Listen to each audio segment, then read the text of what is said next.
December 1942. The thermometer had dropped to 35 degrees below zero, and the wind howling across the open steppe carried ice crystals that cut exposed skin like tiny razors. 50 kilometers east of Stalingrad, as the German Sixth Army found itself encircled in Stalin's deadly trap, a small reconnaissance unit of the Soviet 24th Army had been dispatched to monitor enemy movements along a stretch of frozen creek bed. Led by Senior Lieutenant Mikhail Voronin, the 8-man squad had traveled for 3 days through territory that had been scorched by retreating German forces, leaving behind a lunar landscape of burned villages and shattered infrastructure. The Germans had been implementing their scorched earth policy with ruthless efficiency, destroying food stores, slaughtering livestock, and poisoning wells as they withdrew. According to traditional military wisdom, the Soviet reconnaissance team should have been surviving on stale bread and whatever meager rations they could carry in their knapsacks. Yet remarkably that evening, as the temperature continued to drop, the scent of rich stew wafted across their small encampment, hidden in a ravine sheltered from both the howling wind and German observation. Sergeant Alexei Petrov, a stocky man with weathered features who had been a chef in one of Moscow's finest restaurants before the war, hunched over a small cooking fire that had been carefully constructed to disperse its smoke. Flames were barely visible, sheltered by a ring of stones and fed with dry wood that produced minimal smoke. In a salvaged German pot, thick stew bubbled, rabbit meat melding with wild mushrooms, roots, and herbs. Beside it, flat stones placed at the fire's edge were baking small, dense loaves of bread made from a mixture of foraged grains, ground tree bark, and dried berries. The reconnaissance unit had been operating behind enemy lines for weeks, yet they ate better than many soldiers positioned safely within Soviet territory. This was no accident or stroke of luck. It was the result of generations of survival knowledge, resourcefulness, and a uniquely Russian approach to living off the land that had been perfected through centuries of harsh winters and foreign invasions. Americans think their soldiers are well fed with their canned rations and chocolate bars, Petrov muttered as he stirred the stew, his breath forming clouds in the frigid air. But those men would starve if dropped here without their supply lines. We carry our kitchens in our heads. He tapped his temple with a gloved finger. The other men nodded in agreement, huddled close to the fire's meager warmth. They understood what Petrov meant. The Soviet soldier's ability to sustain himself in hostile environments wasn't just a military skill. It was cultural knowledge passed down through generations, ingrained in the Russian soul like the ability to endure suffering. 2 weeks earlier, the squad had been positioned near a small tributary of the Don River, when German artillery had destroyed the supply truck that was scheduled to deliver their provisions. Standard procedure would have dictated that they retreat to friendly lines for resupply, abandoning their observation post at a crucial moment in the campaign. Instead, Voronin had simply nodded to Petrov and said, "We'll manage." Those 2 words encompassed a vast reservoir of knowledge and skill that would keep the men not just alive, but well-fed and fighting fit, while conventional wisdom would have seen them starving or retreating. "You think this is good?" Petrov said to the younger soldiers as he ladled the steaming stew into their mess tins. "Wait until tomorrow. I found a beehive in that fallen oak we passed this morning. Wild honey to go with the pine needle tea."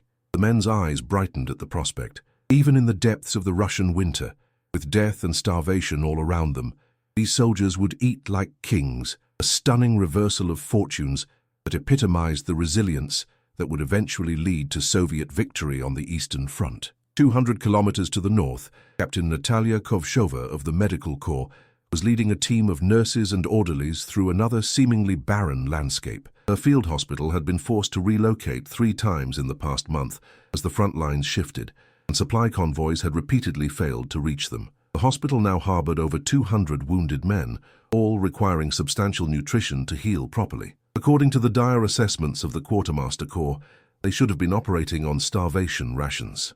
Yet under Kovshova's direction, the wounded men received 3 hot meals daily, complemented by medicinal teas and nutritional supplements that rivaled those available in Moscow's finest hospitals before the war. "The earth provides, even when she seems most barren," Kovshova explained to a newly arrived American liaison officer who watched in astonishment as Soviet nurses harvested plants from what appeared to be lifeless, snow-covered ground. "You just need to know where to look and how to see." The American had been sent to evaluate Soviet medical practices as part of the Lend-Lease program, and his reports back to Washington would express amazement at the Russians' ability to maintain nutrition under circumstances where American medical units would have declared an emergency. Katyusha had grown up in a small village near Smolensk, where her grandmother had been the local healer. Before attending medical school in Leningrad, she had learned to identify hundreds of plants by their most subtle characteristics, a certain pattern of branching, a specific texture of bark, or the particular way frost formed on certain leaves. These skills, combined with her formal medical training, made her a formidable force against both the German enemy and the ever-present threat of malnutrition that stalked military hospitals. "This," she said, holding up what looked like an ordinary piece of tree bark to the bewildered American, "is inner pine bark. Rich in vitamin C, it prevents scurvy. We dry it, grind it to powder, and add it to bread. And this," she continued, pointing to what appeared to be common weeds poking through the snow, "contains more iron than liver. We make tea from it to treat blood loss." The American officer took dutiful notes, though his expression betrayed skepticism. How could these foraged items possibly compare to the carefully packaged medical supplies that American hospitals relied upon? The answer came that evening when he joined the hospital staff and ambulatory patients for dinner. Despite the howling winds outside and the distant thunder of artillery, the meal served in the makeshift dining hall of the converted barn would have impressed patrons at many restaurants. Thick soup rich with wild mushrooms and barley was followed by a main course of roasted game hen stuffed with wild rice and forest herbs. Even the bread, dark and hearty, had been enhanced with foraged ingredients that added both flavor and nutritional value. For dessert, there were preserves made from wild berries spread on baked apple slices, accompanied by tea brewed from pine needles and sweetened with wild honey. "How is this possible?" the American asked, gesturing at his empty plate. "We're 30 miles from the nearest supply depot, in the middle of winter in war-ravaged territory." Katyusha smiled. "This is Russia. We have been surviving winters and wars for 1,000 years. The knowledge is in our blood." He did not add what was obvious to every Russian present, that this ability to sustain themselves from seemingly nothing was precisely why the German strategy of starvation had failed and would continue to fail. Hitler had calculated that destroying Soviet infrastructure would lead to mass starvation and collapse. What he had failed to consider was that the Soviet people, especially those from rural areas, had never relied solely on that infrastructure to begin with. Far to the south in the Caucasus Mountains, another dimension of the Soviet ability to eat like kings amid devastation was unfolding. Major Ivan Kuznetsov, a burly Siberian who had been a hunter and trapper before the war, led a partisan unit operating behind German lines in terrain so rugged that even the Wehrmacht avoided it. His force of 60 men and women had been cut off from regular Soviet supply lines for months, yet they not only survived, but maintained a level of physical fitness that allowed them to conduct punishing raids on German supply routes and outposts. The secret to their success lay partly in Kuznetsov's extensive knowledge of hunting and trapping techniques adapted for warfare. Rather than hunting solely for food, his partisans set complex traps that served dual purposes, ensnaring game for the cooking pot, while also creating booby traps for German patrols. The group had developed a system of hunting that minimized noise and ammunition expenditure while maximizing caloric return, crucial calculation when every bullet was precious. "A good partisan is like a wolf," Kuznetsov instructed his fighters during evening meals, which often featured roasted mountain goat or wild boar. "The wolf doesn't waste energy. He doesn't hunt when it's not necessary. And when he does hunt, he chooses the right prey and wastes nothing." This philosophy extended to every aspect of their survival, including cooking methods that preserved nutrients while minimizing fuel consumption and visible smoke. But perhaps the most remarkable aspect of Kuznetsov's operation was its relationship with the local population. Unlike many partisan groups that requisitioned, sometimes forcibly, food from nearby villages, Kuznetsov's unit had established a symbiotic relationship with the mountain communities. They offered protection from German reprisals and helped with labor-intensive tasks like repairing damaged irrigation systems, and in return, they received not just basic sustenance, but delicacies unique to the region: aged cheeses from mountain shepherds, preserved fruits from village orchards, and locally distilled spirits that provided both comfort and medicinal value. One evening in late January 1943, as Kuznetsov's partisans shared a feast with villagers from a remote mountain settlement, a captured German officer watched in disbelief. He had been subsisting on increasingly meager rations as the Wehrmacht's supply lines stretched thin, yet here, in what German intelligence had described as a starvation zone, people were celebrating with abundant food. The traditional Caucasian feast included lamb roasted over open flames, platters of regional grain dishes, preserved vegetables, and fresh bread, all complemented by local wines. "This is impossible," the German said to his guard, a young partisan who had been a university student before the war. "Our intelligence reports indicate severe food shortages throughout this region." The student-turned-partisan smiled. "Your intelligence is based on what you can count and measure: grain silos, livestock herds, agricultural output. But you cannot measure knowledge or community. When the Germans burn our fields, we know which wild plants will sustain us. When you slaughter our visible livestock, we have animals hidden in mountain caves. Your mistake is thinking that because you cannot see our resources, they do not exist." This invisible abundance was being replicated across the vast expanse of the Soviet Union, confounding German expectations of mass starvation and collapse. From the frozen forests near Leningrad to the steppes of Ukraine, Soviet soldiers and civilians were drawing on deeply rooted knowledge and cultural practices to sustain themselves in circumstances where the methodical, industrial approach to warfare employed by the Germans had calculated they should starve. Back near Stalingrad, Lieutenant Voronin's reconnaissance unit had completed its mission and was preparing to return to Soviet lines with valuable intelligence about German positions. Before departing, Sergeant Petrov supervised the preparation of travel rations that would sustain them during the 3-day journey through enemy territory. Unlike the dry preserved rations that most armies relied upon for such missions, these were carefully prepared bundles of nutrient-dense foods designed not just to provide calories, but to maintain health and energy under extreme conditions. "This is the secret that kept Russia unconquered for centuries," Petrov explained to the unit's newest member, a young soldier from Kiev who had been assigned to the squad just before their mission began. "Napoleon's army starved on this same land where we feast. The Germans will too." He handed the young man a small package wrapped in birch bark. Inside was a dense, dark substance that resembled modern energy bars, but had been made from a mixture of rendered animal fat, dried berries, crushed nuts, and herbs. "One piece of this each morning will keep you fighting all day," Petrov said.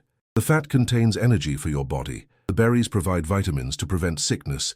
The nuts give strength to your muscles, and the herbs help your blood flow even in the coldest weather. My grandfather taught me to make this. His grandfather taught him. No factory can produce its equal." The young soldier examined the food skeptically, but took a small bite. His eyes widened in surprise, not just at the rich, complex flavor, but at the immediate sense of warmth and energy that spread through his body. Petrov nodded in satisfaction. "This is how Russians survive winters that kill our enemies.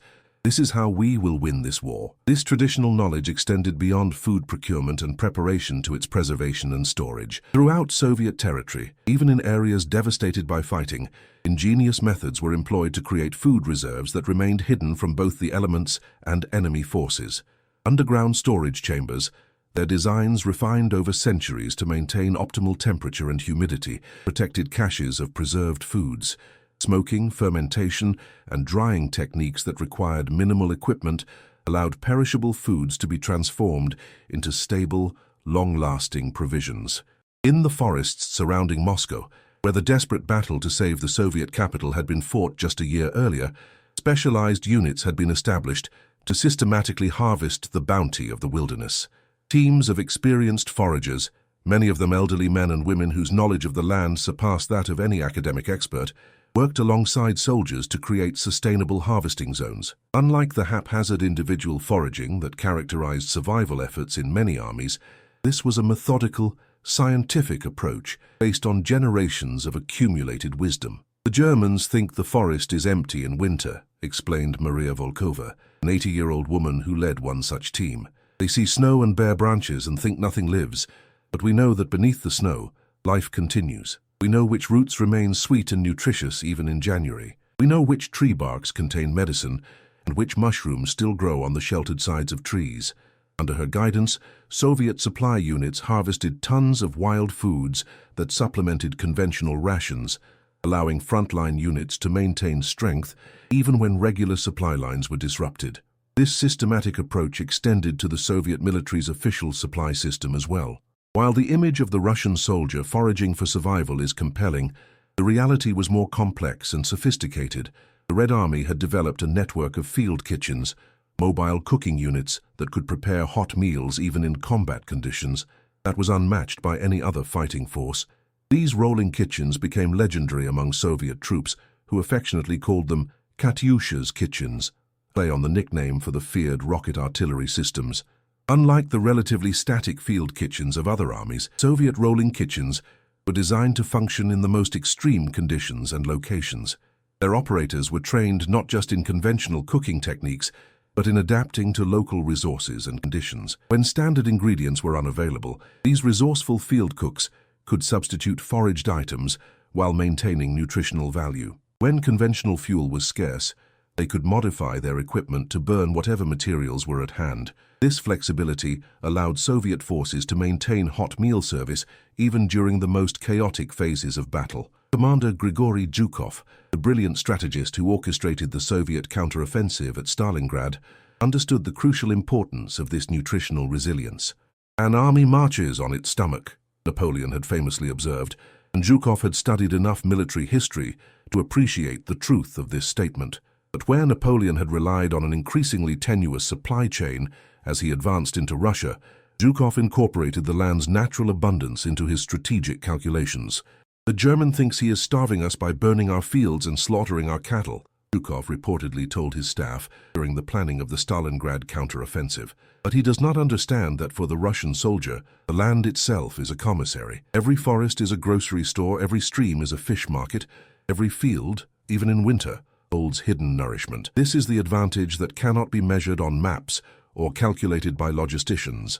This advantage became increasingly apparent as the tide of war turned in early 1943. German prisoners, many suffering from malnutrition despite their army's vaunted supply system, expressed astonishment at the condition of their Soviet captors. One German officer, captured near Kursk, wrote in his diary, "The Russians we encounter now are not the emaciated, desperate men we fought in 1941. They are robust, energetic fighters who somehow maintain their strength despite operating in terrain we had systematically stripped of all visible resources. It is as though they draw sustenance from the very air and earth that is killing our own men with its emptiness." This seeming miracle was, in fact, the result of a comprehensive approach to nutrition that combined traditional knowledge with modern scientific understanding. Soviet military authorities had recognized early in the war that conventional supply methods would be insufficient given the vast scale of the conflict and the enemy's deliberate targeting of infrastructure.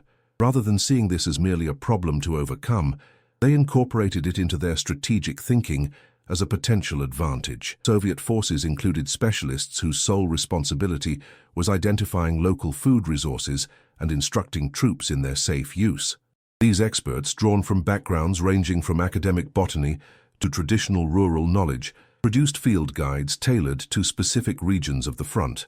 A manual issued to units operating in the forests around Leningrad would contain different information than one provided to troops in the Caucasus Mountains or the Ukrainian steppe, but all shared a common purpose, ensuring that Soviet fighters could sustain themselves when conventional supplies were unavailable. This systematic approach yielded dividends beyond mere survival. Soviet troops operating with enhanced nutrition from wild sources often exhibited better resistance to disease, greater cold tolerance, and improved wound healing compared to those subsisting solely on standard rations. Frontline medics observed that units with access to certain foraged foods, particularly those rich in vitamins and unique phytochemicals not found in conventional military diets, showed markedly better recovery rates from both combat injuries and the environmental illnesses that plagued all armies on the Eastern Front. Dr. Nikolai Semashko, a prominent Soviet physician who had served as the USSR's first People's Commissar of Public Health, conducted field studies of these effects during the war. His findings, later incorporated into Soviet military medical doctrine, demonstrated that the traditional foods consumed by troops with access to local resources provided nutritional elements missing from even the most carefully designed standard rations. Compounds found in certain wild mushrooms, for instance, appeared to enhance immune function, while specific combinations of foraged plants provided micronutrients that accelerated tissue repair. By the spring of 1943, as the great tank battle at Kursk loomed on the horizon, this nutritional advantage had become an integral part of Soviet military planning. Special foraging detachments were assigned to key units, tasked with ensuring that frontline troops received not just adequate calories, but optimal nutrition tailored to combat conditions. These specialists worked in conjunction with conventional supply services, creating a hybrid system that was uniquely resilient against disruption. The Americans send their men multivitamin pills manufactured in factories, observed Colonel Dmitry Leontiev of the Soviet Medical Corps. We send our men into forests and fields, where they find natural medicines infinitely more potent than anything that can be synthesized. This is the advantage of fighting on our own soil. It nourishes us, even as it consumes our enemies. This advantage extended beyond physical nourishment to encompass psychological resilience as well. For Soviet troops, many of whom came from rural backgrounds, the ability to sustain themselves from the land represented a profound connection to their homeland and heritage. Each meal, foraged from seemingly barren winter landscapes, reinforced their conviction that they were fighting for a land that would always sustain them, against an enemy who could never truly conquer what they did not understand. As the war progressed and Soviet forces began the long advance westward that would eventually lead to Berlin, this nutritional self-sufficiency became an offensive weapon. Unlike the German armies, which had grown increasingly dependent on lengthening and vulnerable supply lines, Soviet units could advance rapidly without constant concern for conventional resupply. Field kitchens followed the advancing troops, incorporating local resources into their meals and maintaining the strength of fighters operating far ahead of major supply depots. By the winter of 1944-45, as Soviet forces pushed into Eastern Europe and ultimately Germany itself, the contrast between the two armies had become stark. German units, their supply system shattered by Allied bombing and Soviet advances, increasingly succumbed to hunger and related illnesses. Soviet troops, though operating hundreds of miles from their homeland, maintained their nutritional resilience through a combination of improved conventional supply and the skills they had honed during the desperate early years of the war. When Berlin finally fell in May 1945, among the most shocking sights for German civilians was the condition of the Soviet soldiers who had fought their way across 2,000 kilometers of the most bitterly contested terrain in military history. Rather than the emaciated, desperate invaders they had expected, based on Nazi propaganda, they encountered well-nourished, physically imposing fighters whose appearance belied the enormous hardships they had endured. "How is it possible," one German woman reportedly asked a Soviet officer, "that your men look so healthy after all they have suffered?" The officer's reply encapsulated the essence of the Soviet approach to wartime nutrition. "We did not merely suffer the war, we learned from it. We learned that true strength comes not from what can be transported in trucks or stored in warehouses, but from knowledge that cannot be destroyed by bombs or blocked by broken bridges. This knowledge, how to live in harmony with the land, even when it appears most hostile, is the heritage of the Russian people. It is a weapon that cannot be countered because it cannot be seen or understood by those who think only in terms of factories and supply chains." This lesson, purchased at enormous cost during humanity's most destructive conflict, offers insights that extend far beyond military applications. It speaks to fundamental questions about resilience, sustainability, and the relationship between humans and the natural world. The Soviet soldiers who ate like kings amid devastation demonstrated that abundance can exist even in apparent scarcity when one possesses the knowledge to recognize and utilize resources that remain invisible to others. As we face modern challenges of food security, environmental degradation, and potential disruptions to complex supply systems, the forgotten nutritional strategies of the Eastern Front offer more than historical curiosity. They remind us that true security comes not just from what we can produce and distribute through industrial systems, but from maintaining connection to traditional knowledge that has sustained human communities through countless crises throughout our history. The Soviet soldiers' ability to feast amid famine was not magic or miracle. It was the practical application of accumulated wisdom, the bridging of ancient traditional knowledge with modern scientific understanding. It reminds us that even in our most sophisticated societies, there is profound value in remembering how to read the landscape as our ancestors did, seeing abundance where others perceive only emptiness, finding nourishment in places overlooked by those who have forgotten how to truly see the world around them. Today, as we face unprecedented global challenges, perhaps we can draw inspiration from those resourceful fighters who, in the frozen landscapes of the Eastern Front, demonstrated that human ingenuity and connection to the natural world can create sustenance even in the most hostile conditions imaginable. Their example invites us to look beyond conventional systems and rediscover the resilience that comes from maintaining multiple paths to meeting our most basic needs, a lesson as relevant to our uncertain future as it was during humanity's darkest hours.